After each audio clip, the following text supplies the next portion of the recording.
Hello friends, मेरे YouTube channel अपनी हिंदी में आपका स्वागत है। आज मैं CBSE 12th क्लास की हिंदी बुक आरोह के भाग 2 से काव्यखंड से हरिवंश राय बच्चन द्वारा रचित आत्मपरिचय कविता को समझाऊंगी। यहाँ उनकी कविता आत्मपरिचय तथा गीत संग्रह निशा निमंत्रण का एक गीत दिया गया है इस बुक में, तो उसमें से मैं आज आत्मपरिचय समझाऊंगी। पहले मैं इसका सार बता देती हूँ कविता का। आत्मपरिचय में कवि बच्चन ने अपने प्रेममय व्यक्तित्व पर स्वयं प्रकाश डाला है। वह जीवन के कर्तव्यों और दायित्वों के प्रति सचेत हैं। वह जीवन के कष्टों के बीच भी प्रेम को जीवित रखे हुए हैं। अब मैं कविता की 4-4 लाइन पढ़कर आपको उसका अर्थ समझाऊंगी। इससे पहले वाले वीडियो में मैं आपको बता चुकी हूँ कि अर्थ लिखने का तरीका क्या होता है। सबसे पहले प्रसंग, संदर्भ, प्रसंग, व्याख्या और उसके बाद विशेष आता है। पहली 4 लाइन है, मैं जग जीवन का भार लिए फिरता हूँ, फिर भी जीवन में प्यार लिए फिरता हूँ। कर दिया किसी ने झंकृत जिनको छूकर, मैं सांसों के 2 तार लिए फिरता हूँ। पहले मैं शब्दार्थ बता देती हूँ, कठिन शब्द जो उनका अर्थ बता देती हूँ, उसके बाद अर्थ बताती हूँ। जगजीवन मीन्स सांसारिक गतिविधियाँ, दुनियादारी। झंकृत मीन्स तारों को बजाकर स्वर निकालना। अर्थ बताती हूँ। कवि कहता है, यद्यपि मुझ पर सांसारिक चिंताओं और दुनियादारी का भार बहुत है, मैं अपने सामाजिक दायित्वों के प्रति सचेत हूँ, फिर भी मेरा हृदय प्रेम से लबालब भरा हुआ है। मुझे किसी प्रिय ने प्रेम किया। मेरी सांसों के तार उस प्रेम की छुअन से संगीत की तरह बज उठे। मैं प्रेम से तरंगित हो उठा। अब मैं उसी प्रेम की झंकार में खोया खोया सा जी रहा हूँ। अर्थ आपने समझ लिया। व्याख्या के अंतर्गत 2 चीज़ें आएंगी, भाव सौंदर्य और शिल्प सौंदर्य। तो मैं भाव सौंदर्य और शिल्प सौंदर्य को स्पष्ट कर देती हूँ, जिससे आपको आंसर लिखने में, एग्जाम में आंसर लिखने में प्रॉब्लम ना हो। पहले भाव सौंदर्य बताती हूँ। कवि किसी निजी प्रेम को खुले शब्दों में स्वीकार करता है। वह किसी प्रकार के निषेध और कुंठा से रहित है। श्रृंगार रस की उन्मुक्त अभिव्यक्ति हुई है। गीत की भाषा श्रृंगार जैसे विषय के अनुरूप मस्ती, मादकता, कोमलता और मधुर लय से परिपूर्ण है। भाषा का प्रवाह निर्झर के समान अवरोध रहित, सहज और संगीतात्मक है। लिए फिरता हूँ कि आवृत्ति से गीत में मधुर मस्ती आ गई है। सांसों के तार में रूपक अलंकार है। ये सब लिखने से आपके अर्थ और अच्छा हो जाता है। अगला है, मैं स्नेह सुरा का पान किया करता हूँ, मैं कभी न जग का ध्यान किया करता हूँ। जग पूछ रहा उनको जो जग की गाते, मैं अपने मन का गान किया करता हूँ। सुरा मीन्स मदिरा, पान करना मतलब पीना, ध्यान करना मतलब प्रवाह करना, गाते मीन्स स्तुति करते। यदि आपको अर्थ पता होंगे तो आप बहुत अच्छे से, शब्दार्थ पता होंगे तो अर्थ बहुत अच्छे से लिख पाएंगे। कवि कहता है, मैं प्रेम रूपी मदिरा का पान किया करता हूँ, मैं स्नेह सुरा का पान किया करता हूँ, अर्थात मैं प्रेम रूपी मदिरा का पान किया करता हूँ। मदिरा नहीं पीते हैं वो, प्रेम की बात की जा रही है यहाँ पर। आशय यह है कि मैं सदा प्रेम के भावों में डूबता उतराता रहता हूँ। मैं सांसारिक झंझटों की परवाह नहीं किया करता। संसार मेरे बारे में क्या सोचता है, मुझे पागल, प्रेमी, आवारा आदि क्या क्या कहता है, मैं इस पर ध्यान नहीं दिया करता। यह संसार सदा उन्हीं लोगों की स्तुति करता है जो संसार की स्तुति करते हैं, अर्थात लोग सामाजिक सरोकारों वाले कवियों को पसंद किया करते हैं। परंतु मैं अपने गीतों में अपने मन के भावों को व्यक्त किया करता हूँ। अपनी कविताओं का विषय भी मैं स्वयं हूँ।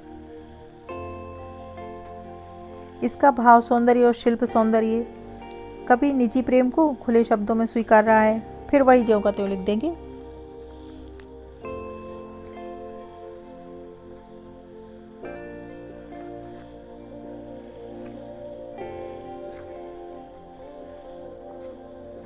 अगला है, मैं निज उर के उद्गार लिए फिरता हूँ, मैं निज उर के उपहार लिए फिरता हूँ, है यह अपूर्ण संसार न मुझको भाता, मैं स्वप्नों का संसार लिए फिरता हूँ। निज मीन्स अपना, उर मीन्स हृदय, उद्गार मतलब भाव होता है, उपहार मीन्स भेंट होता है, अपूर्ण यानी अधूरा, भाता मतलब अच्छा लगता, स्वप्नों का संसार मतलब नई कामनाओं वाला मौलिक संसार। व्याख्या देखते हैं कैसी होगी, इसका अर्थ निकालते हैं। कवि कहता है, मैं इस दुनिया के बारे में नए नए मनोभाव रखता हूँ, मैं उन्हीं मनोभावों को लिए लिए घुमड़ता रहता हूँ, मैं इस संसार को अपने हृदय के कोमल भाव प्रदान करना चाहता हूँ। यह बाहरी संसार मुझे अधूरा लगता है, इसमें प्रेम का अभाव है, इसलिए यह प्रेम विहीन संसार मुझे भाता नहीं है, अच्छा नहीं लगता। मेरे मन में प्रेममय संसार का एक सपना है, जिसे लिए लिए मैं भटकता फिरता हूँ। मैं अपने अनुसार एक प्रेमल संसार रचना चाहता हूँ।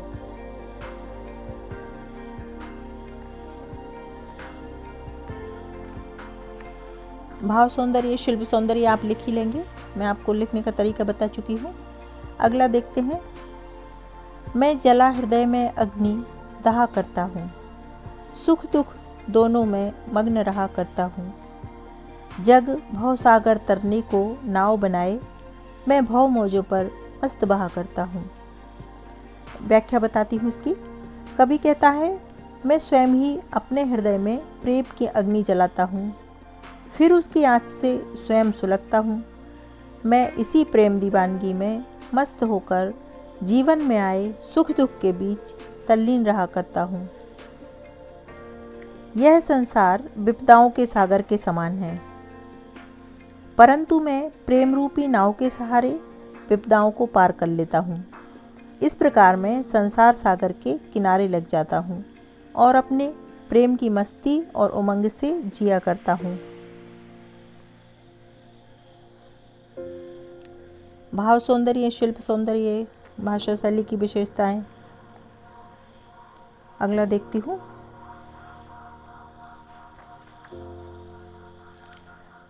मैं यौवन का उन्माद लिए फिरता हूँ, उन्मादों में अवसाद लिए फिरता हूँ। जो मुझको बाहर हंसा भीतर रुलाती भीतर, मैं हाय किसी की याद लिए फिरता हूँ। कवि कहता है, मेरे मन में जवानी का पागलपन सवार रहता है, युवावस्था का पागलपन, उन्माद मीन्स पागलपन, सवार रहता है। मैं अपनी प्रेमिका से मिलने के लिए बेचैन रहता हूँ, मैं दीवानों की तरह जीता हूँ। मेरी दीवानगी मुझे कदम कदम पर निराशा से भर देती है। मैं वियोग के कारण सदा कसमसाता रहता हूँ। मेरे मन में अपनी प्रिया की याद ऐसे समाई हुई है, जिसे याद करके मैं मन ही मन रोता हूँ, परंतु दुनिया के सामने हंसता हूँ।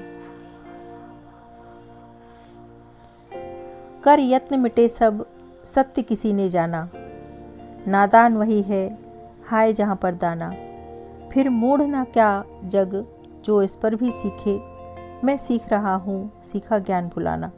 यत्न मीन्स कोशिश, नादान मतलब भोला, दाना मीन्स भोग की सामग्री और मूढ़ मतलब मूर्ख। अर्थ देखते हैं, संसार में सब लोगों ने मिलकर खूब प्रयत्न किया, कर यत्न मिटे सब सत्य किसी ने जाना, परंतु सत्य को जानने की कोशिश किसी ने नहीं की। कोई जान नहीं पाया कि सत्य क्या है। इस कारण जिसे भी देखो वही नादानी कर रहा है। नादान वही है हाय यहाँ पर दाना। इस कारण वह नादानी कर रहा है। जिसे संसार में जहाँ भी धन, वैभव या भोग सामग्री मिलती है, वह वहीं दाना चुगने में लग जाता है, अर्थात जहाँ पर जिसको जो भी सुविधा मिलती है वो उसमें लग जाता है। नादानी में वह भूल जाता है कि वह संसार के जाल में उलझ गया है। कवि कहता है, इतनी नादानी करने पर भी क्या मैं उस संसार को मूर्ख ना कहूँ, जो जानबूझकर सांसारिक लाभ और लोभ के चक्कर में उलझता जा रहा है। मैं तो इस नादानी को समझ गया हूँ, मैं सीख रहा हूँ, अर्थात मैं इस नादानी को समझ चुका हूँ, इसलिए मैं सांसारिकता का पाठ सीखने की बजाय उसे भूलने में लगा हुआ हूँ। यहाँ पर दाना का अर्थ है सांसारिक पदार्थ और धन वैभव। अगला है मैं और जग और कहाँ का नाता। मैं और जग और कहाँ का नाता। मैं बना कितने जग रोज बिटाता।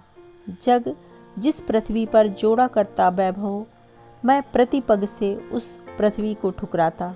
नाता मतलब रिश्ता, वैभव मीन्स सुख समृद्धि, प्रतिपग मतलब हर कदम।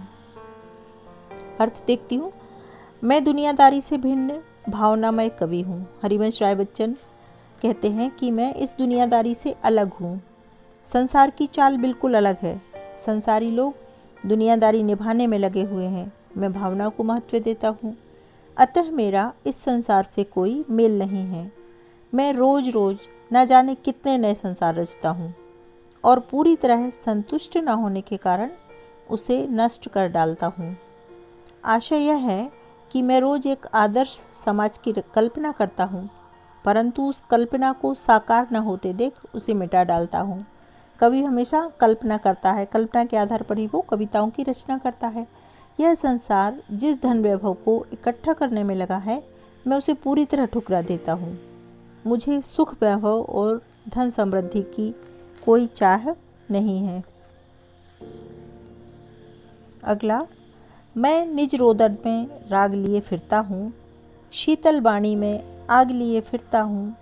हो जिस पर भूपों के प्रासाद निछावर, मैं वह खंडहर का भाग लिए फिरता हूँ।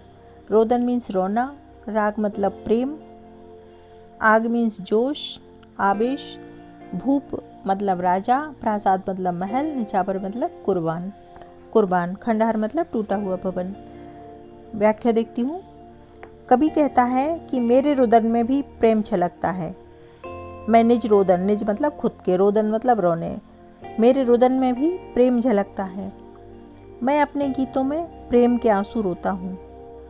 मेरी वाणी यद्यपि कोमल और शीतल है, फिर भी उसमें प्रेम की तीव्र लालसा है, ऊर्जा है, ऊष्मा है। मेरा जीवन यद्यपि प्रेम की निराशा के कारण खंडहर सा है, फिर भी उसमें गहरा आकर्षण है।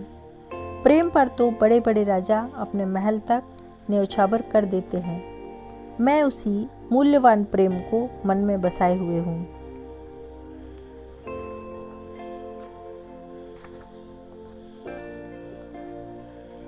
अगला है, मैं रोया इसको तुम कहते हो गाना, मैं फूट पड़ा तुम कहते छंद बनाना। क्यों कवि कहकर संसार मुझे अपनाए, मैं दुनिया का हूँ एक नया दीवाना। कवि कहते हैं जिन्हें तुम मेरे गाने कहते हो, वह वास्तव में मेरे हृदय का रुदन है, मेरा चीत्कार है। यह रुदन प्रेम की निराशा के परिणाम स्वरूप प्रकट हुआ है। जब मैं प्रेम के आवेग से भरकर पूरे उन्माद से शब्दों में फूट पड़ता हूँ, तो तुम उसे नए छंद की संज्ञा देते हो। वास्तव में मेरे छंदों में मेरा क्रंदन फूटा है। दुनिया मुझे कवि के रूप में व्यर्थी सम्मान देती है। वास्तव में तुम्हें कवि नहीं अपितु प्रेम दीवाना हूँ। मेरा हृदय प्रेम की मस्ती से लबरेज है, मतलब लबालब भरा हुआ है।